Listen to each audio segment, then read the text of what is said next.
What is Cafe Mocha? Cafe Mocha is experts, celebrities. What's up? This is Belle Biv DeVoe. Yours truly, Idris Elba. This is Fantasia. This is In Vogue. This is India Ari. So much more. All from a woman's perspective. What flavor are you, baby? This is Cafe Mocha. Radio from a woman's perspective. Cafe Mocha with Lonnie Love, Yo-Yo, and Angelique. Actor and dancer Nicco Annan, better known as Uncle Clifford from P-Valley, is here. Plus, we have a girl chat with podcaster and journalist Gia Peppers. Lonnie, what's up in them streets? Oh, there's a lot happening, Angelique. As you know, this is an election year. And currently, there is this presidential transition project known as Project 2025 that is being organized by the Heritage Foundation, which is a very conservative right-wing group of people. And it's a policy that it's a 1,000-page document. It is online. You can read all about it. But basically, it's a number of conservative organizations got together to prepare a roadmap for the next Republican president. Donald Trump has been known to say he didn't know about Project 2025. He doesn't know about it. But most of the people that, some of the people that are working with him, that have been working with him, are on this organization. So it takes away all our rights. It basically the what Project 2025 is it wants to take away a lot of things and give the states rights. So they're recommending that the state opt out of any federal education programs. They're also saying that the funding should be directed in other things. Of course, they For don't education?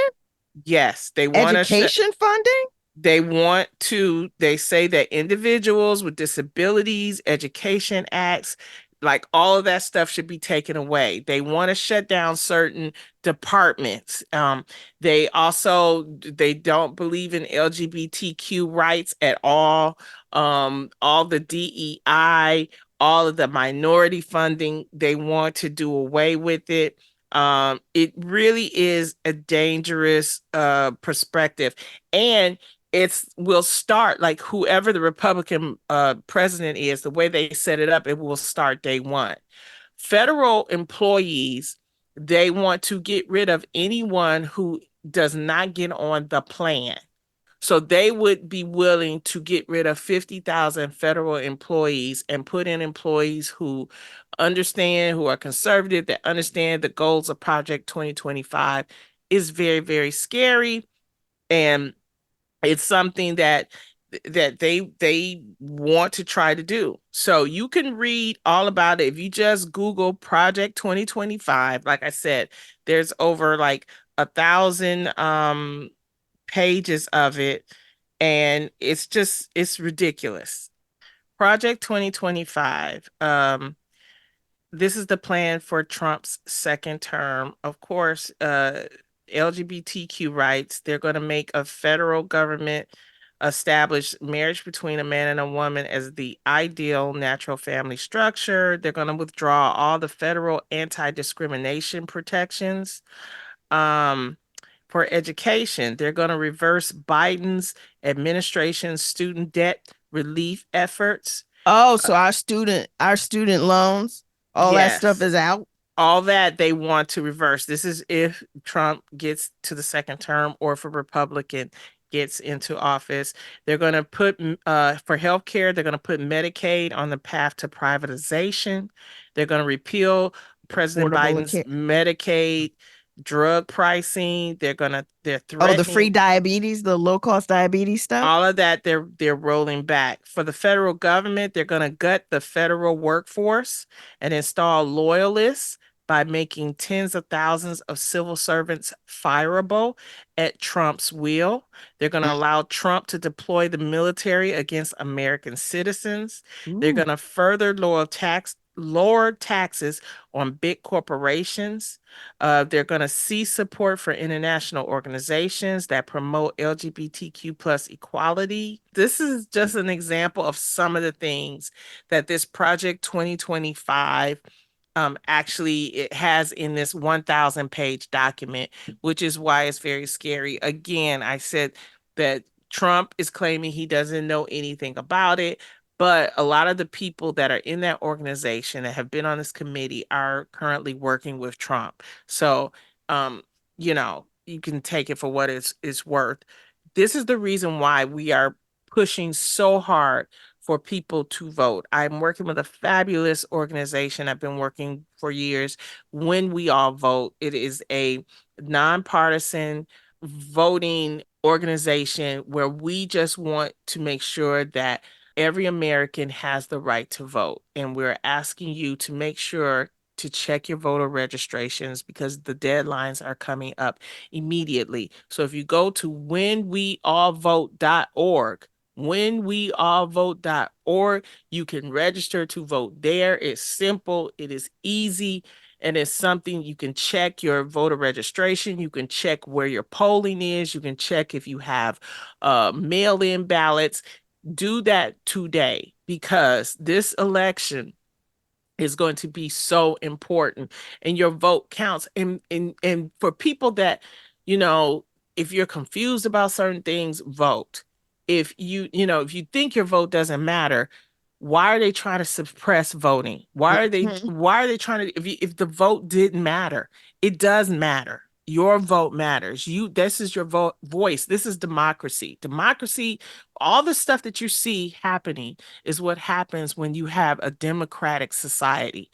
If we were, had a king or a dictator, this stuff wouldn't be happening. So yes, it may appear scary. It may, appear aggressive, but this is what happens in democracy. And so your participation in voting helps us to make sure that all of us have equality and equity, and we all deserve it. So please go to whenweallvote.org today. Check your voter registration, register to vote. Make sure your people, your family, and your friends are voting as well. So, if you don't do anything, at least do that. Do your part in helping the community. It's Cafe Mocha. On the way, he plays Uncle Clifford on P Valley. Nicco Annan is next.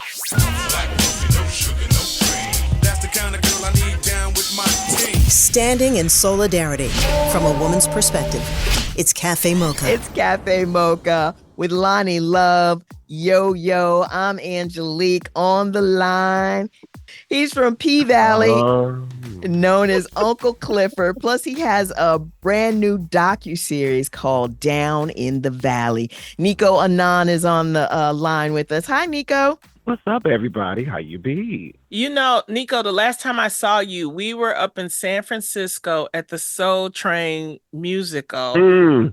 We had a good time, didn't we? We did. That was a good time. And that musical is going to Broadway. Have you always been a supporter of the arts like that? Oh, yes, absolutely. I started off doing musicals. My first play was Annie. Mm-hmm. I was, Daddy Warbucks' little butler. So wow. That was back in the day when I was in high school. But ironically and just beautifully, the script writer for that show, Dominique Marisa, is a very dear friend of mine. We went to high school together. Oh, wow. Are you from Detroit? Yeah. Yes, I'm from Detroit, probably pronounced because colonized by the French. But yes. Oh, I love that. And I love Dominique. And I love that the fact that, everything is coming to fruition for you. Did you know when you were starring in P Valley as Uncle Clifford that this was going to be like a critically acclaimed show? I knew that this show was special. I knew that it was a lot of misinterpretation. I knew that there was a lot of biases that people had with it, but I also knew that they kept coming back to it. Right. Whether it was producers trying to figure out a way to do it, or if it was audience members coming back and forth to the actual show because we were doing the live play of it. It was something that I knew was special, and I prayed on it. So I knew that, it was happening. So I was like, okay, God got something. I didn't know what it was going to be, and I knew that that wasn't my business. So I'm just trying to show up and do my part. I'm extremely grateful. Well, this will be the third season. When is it coming back, P-Valley? I'm going to ask my producers to give you that answer because I don't know. But I do know I just came from set filming a very, very, very heavy scene. It's amazing. This season, I think, is going to really, it's going to be beyond worth the wait because the show is all of the things, from the excitement to the action, to the athleticism, to the fashion, to the writing. It's giving you what you need and what you didn't even know you wanted. What I love about it is that it's so inclusive. I've come to know you. I've come to know Brandy, and also Jay Alphonse, and just the storyline. I'm just so happy to see our people be able to take something and just watch it grow. And when I mean that, I was so proud that, you won the NAACP award as Uncle Clifford. What were your feelings when that happened? I was in another world because, I appreciate the love and I feel the love and I felt the excitement, around the show in general and the support for the character. But I'm going to tell you, our people sometimes can love in the dark. And for it to be an outpour of love and respect for the work and the craftsmanship of the entire team, and to go up there, it was like, wait, what? The night before, Lonnie, we had won the best drama, and then it was weird. I was like in the Twilight Zone for half a second. So even when I look back and look at the moment replayed, I just remember Queen Latifah was hosting, and she said, everybody just sit back, relax. This is us. Be us, unapologetic, and have fun and do things. So when she said that, I was like, okay, great, boom. And I didn't know when the category was even coming up. So it was the first category. And I was like, wait, I'm not warm. Wait, what happened? Who? They called me? So it was really one of those moments of like, and then it was just the times that we're in right now, where there are so many with legislation and so many rights that are trying to be withdrawn from people, whether that's in the LGBTQ community, whether that's in the women's rights and bodies. It's just autonomy. It's just it was a statement to me of people claiming onto a different type of freedom and a fight. And, when I think about Uncle Clifford, I remember asking Katori, why did she even create the character? Like, where did this come from? And she shared with me, she wanted to explore what a person could be like that embraced all of their masculinity and all of their femininity without apology, and what that is. So to have so many people from different fractions of life, whether you are over here as a heterosexual, whether you are bisexual, pansexual, whether you are male, female, black, white, Latin, Asian, 55, 25, 15, 70, like so many different people. It's a blessing. I went to church 2 weeks ago and they called me down and was talking about the doggone show. I was like, wait, we're talking about this? No. Loving in the open, it feels like a different type of revolution. So I'm extremely honored to be a part of those conversations. I love it. It's Cafe Mocha on the line. Nicco Annan, star of P-Valley, Uncle Clifford. And also, you have something fascinating I want to talk to you about. It's a Stars documentary, Down in the Valley. Can we talk about that? Come on. What you want to know? Because there's a lot of secrets and a lot of things down in the valley.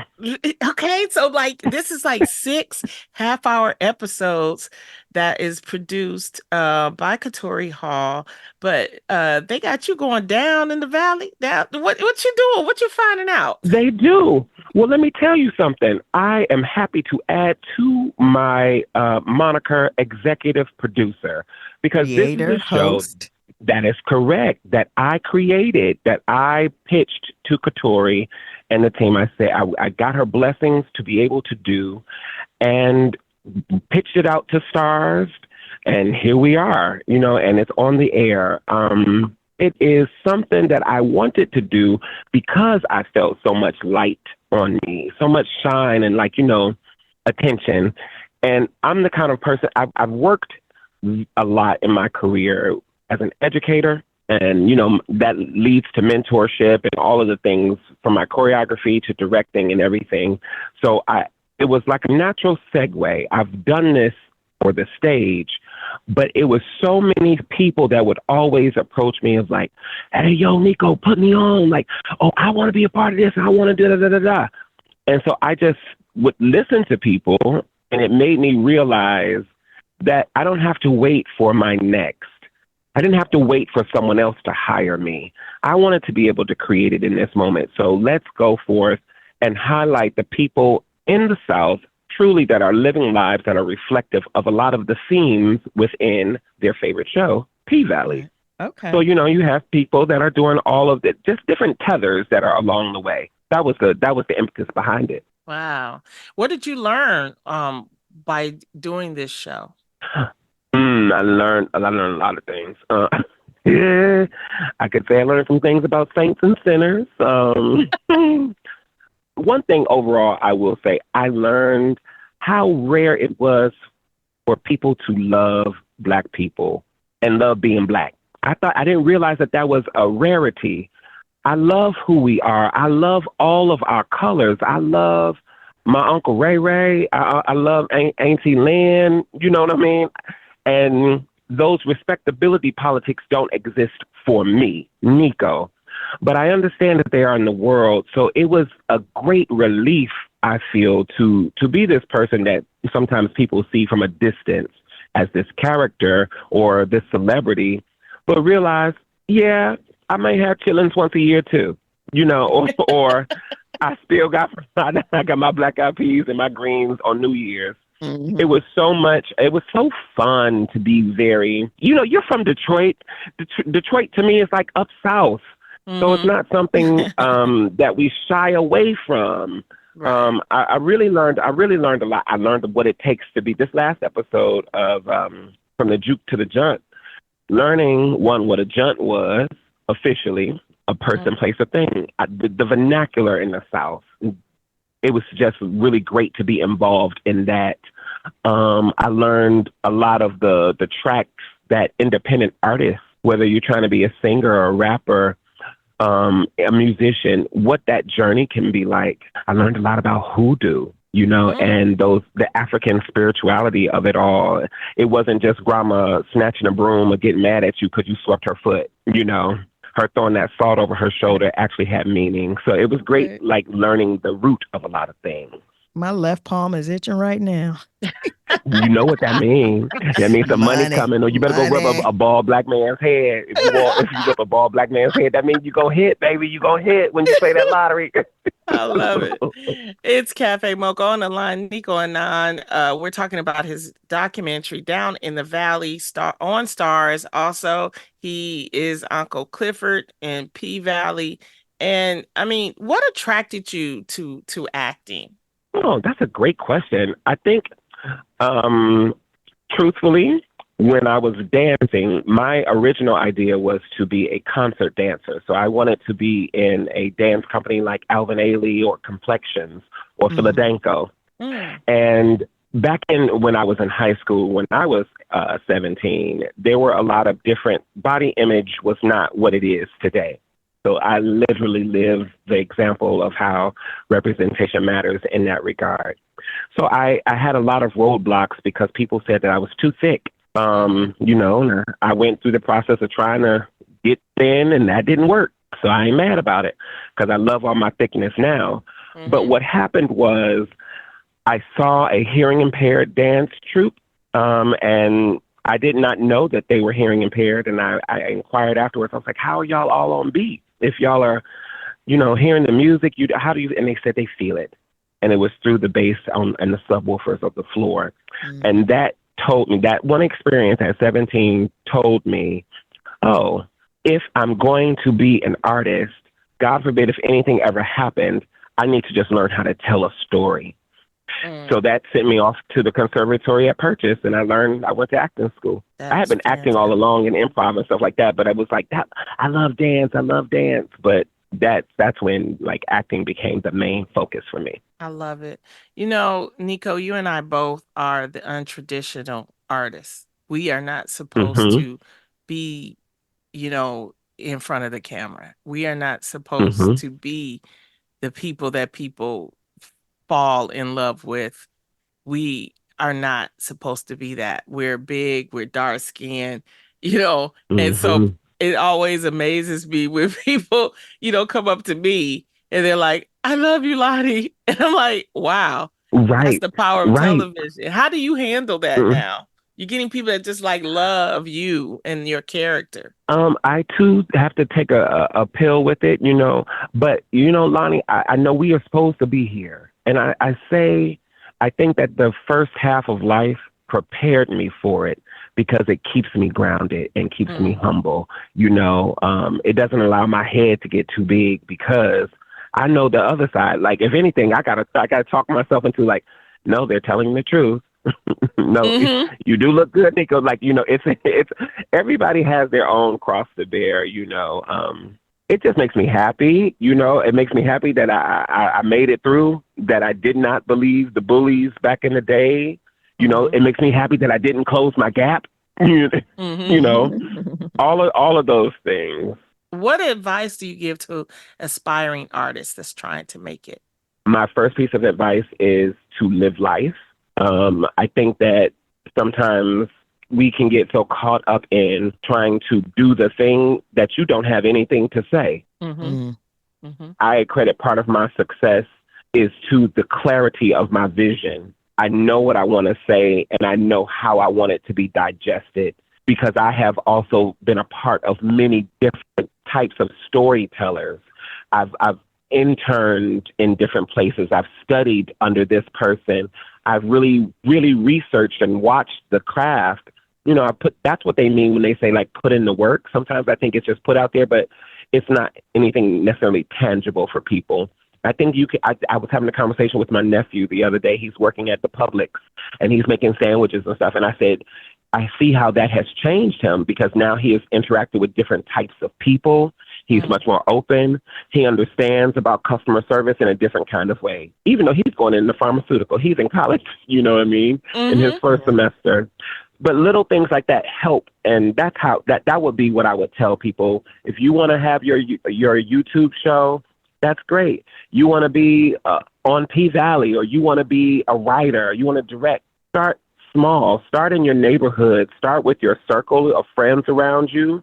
And then get out from people who don't know you, because you need to be around people who don't accept your BS and know how will push you. Nicco Annan, thank you so much for this time. You can watch Nicco on his Stars documentary, Down in the Valley, or we will see him soon as Uncle Clifford on the hit show P-Valley.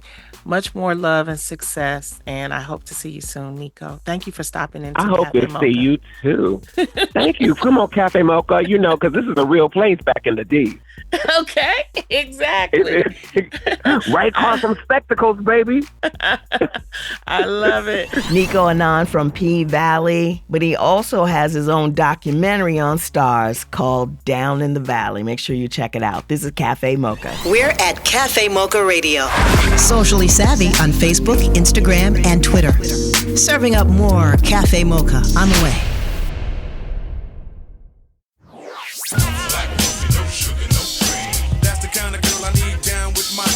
Standing in solidarity from a woman's perspective. It's Cafe Mocha. It's Cafe Mocha with Lonnie Love, Yo-Yo, and Angelique. On the line is Gia Peppers. Her show, her podcast is called More Than That with Gia Peppers. How long have you had your podcast? Yeah, so this podcast has been out now for 4 seasons. So this is our 4th season, and we're really excited to be on right now. And thank you for having me. No problem. You say more than that. More than what?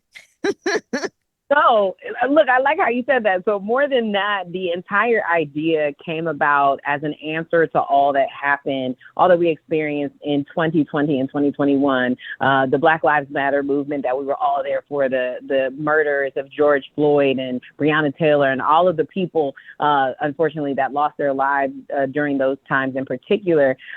It was a call to action that we saw from the advertising industry that Black people in this country put out. And Dentsu, which is one of the world's leading advertising firms, kind of told their partners, put your money where your mouth is. If you really care about what Black communities are experiencing and want to create a space where conversations that are happening all on our timelines could happen in podcast form, let's create it. And so that's how More Than That came about. And More Than That is a reminder for any person listening, but especially our community, that we are more than what society tells us, more than what the news headlines are, and more than what we even know about ourselves sometimes. So these conversations are a reminder of that.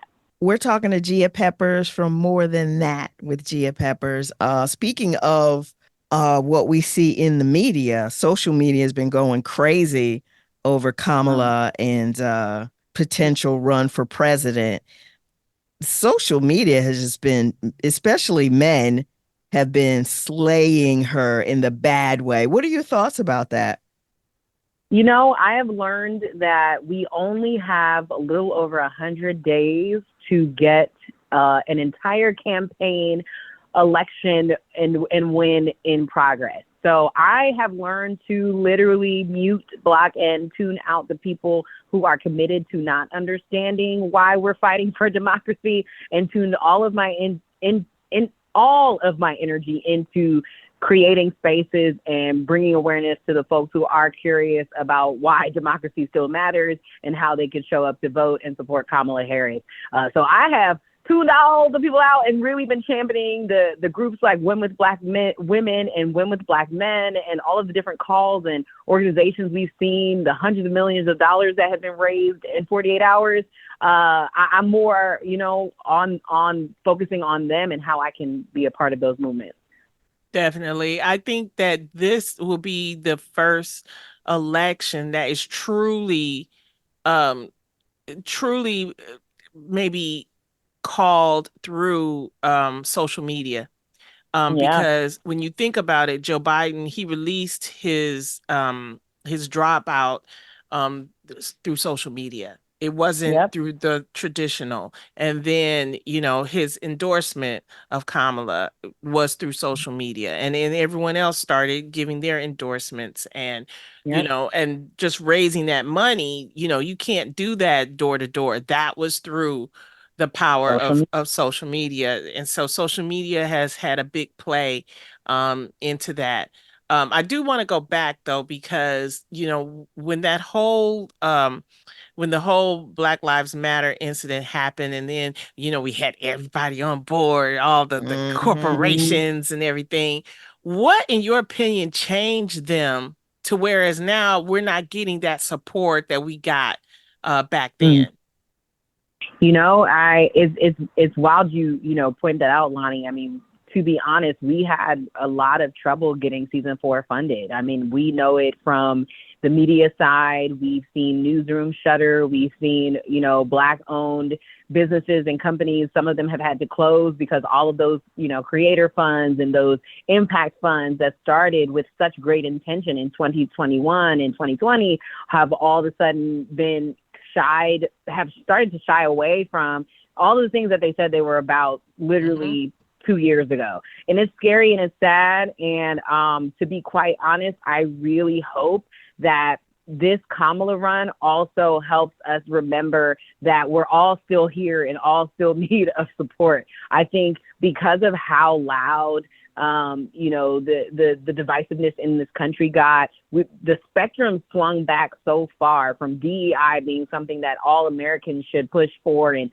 companies were behind that. It swung back to now it's a political buzz term that is a bad thing, and it was really disheartening to see some companies shy away. But I'm even more grateful to our partners like Kroger, GM came through, Buick in this show, and then P&G through Gillette, that were able to partner with us and say they're not going to be scared of this current political moment. I hope more companies do that, because we didn't just need 2 years of support.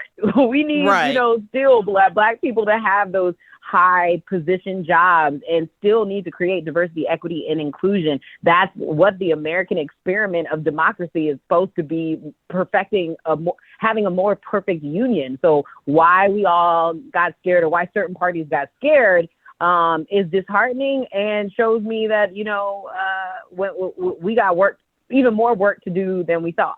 I'm not trying to be funny, but you guys can't act like you didn't know this was going to be a temporary thing. All of a sudden, you really thought these companies were going to support us 5 and 10 years down the road? Why not?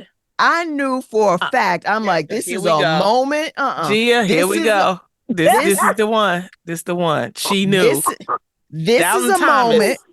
Okay. No, I'm serious. The place with the white folks that I work with, they're like, will you be head of the DEI thing? Will you launch this? Will you launch that? And I'm looking at them like, how long is this going to last? I'm surprised it lasts 2 years, honestly. Hey, look now, maybe I am a forever optimist, and I really, really was hoping that it would last longer than 2 years. I was hoping that these structures and these things that they were putting in place would actually bring about some long-lasting change. And I think it did in the short term. But what I really was sad to see was that, I would love to see someone put together a list, like a compilation of all the brands that said they are supporting Black things, and then see how they're doing today. Just so we call it out. The Washington Post listed a bunch of people that made commitments, but I don't know if there's a follow-up as to what they've actually done. Yeah, because I would love to see how that works. But I guess you're right. You were right, Angelique. I don't know what to say. I still am hopeful. It's like, look, Black folks and people of color are consumers. Most of the times we're the majority of the consumers than, the mainstream. So it is old. I keep telling people this is not something that they're giving to us. This is something that's owed to us. It's a partnership here. So for them to support Gia's, podcast, or to support the Cafe Mocha, this is something that is supposed to happen. It's like, right, as consumers, as our listeners are consumers, this is not, they're not giving us anything. And that's what you have to remind them of, because I think sometimes they think like, oh yeah, we're helping the Black people out. No, you're not.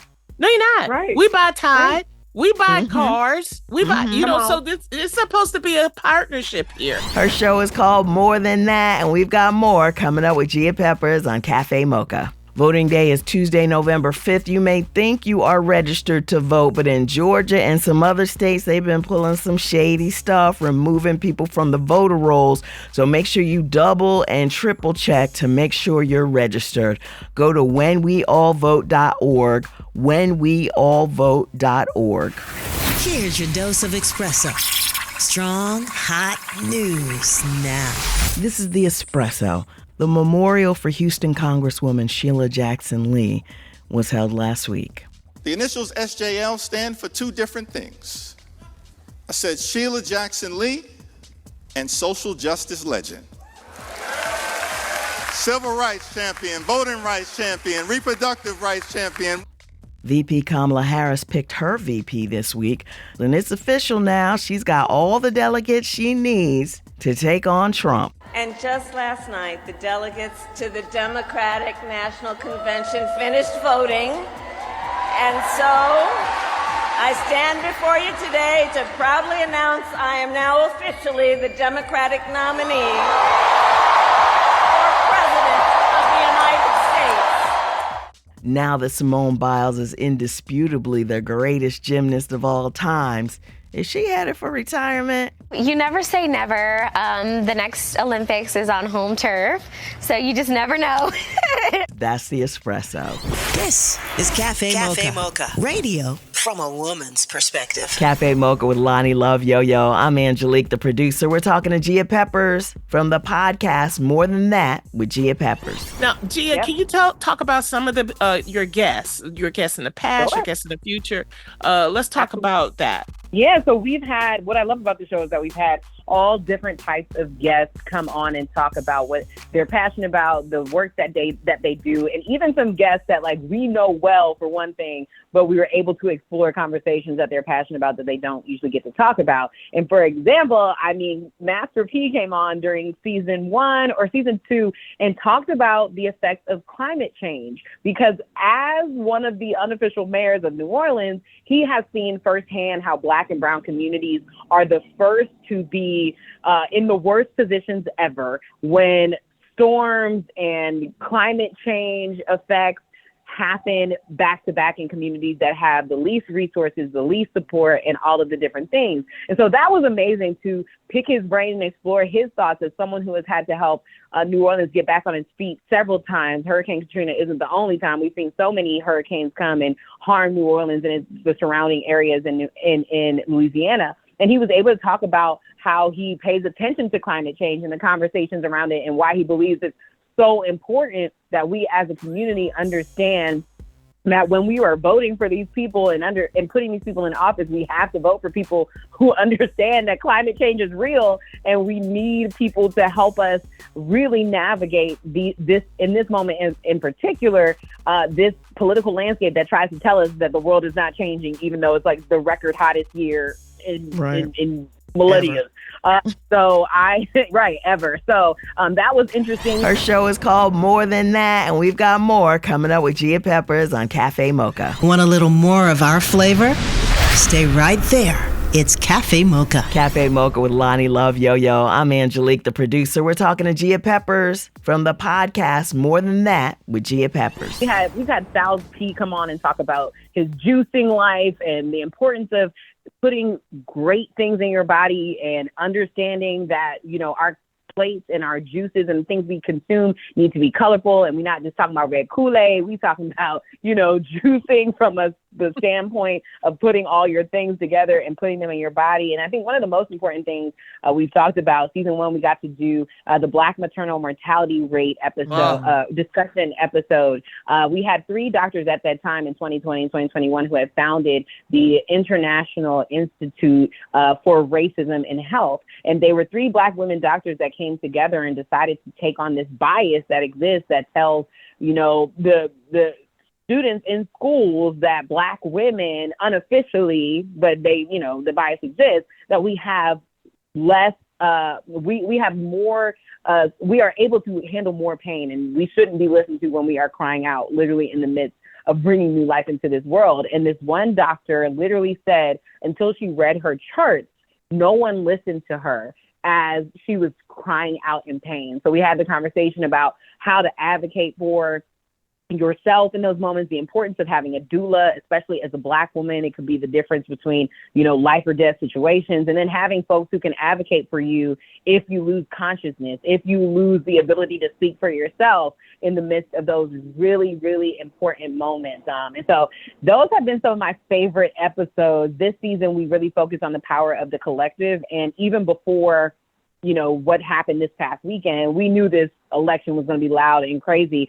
So our biggest, most important thing was to remind us of the power that we have when we show up for each other. And also that this playbook ain't new. Our ancestors have fought this fight before. Our elders, our people who have gone through this fight to keep this nation unified before have been here before. And so this is the time for us to back down. It's the time for us to double down on all we've learned these past 4 years and keep showing up to the polls.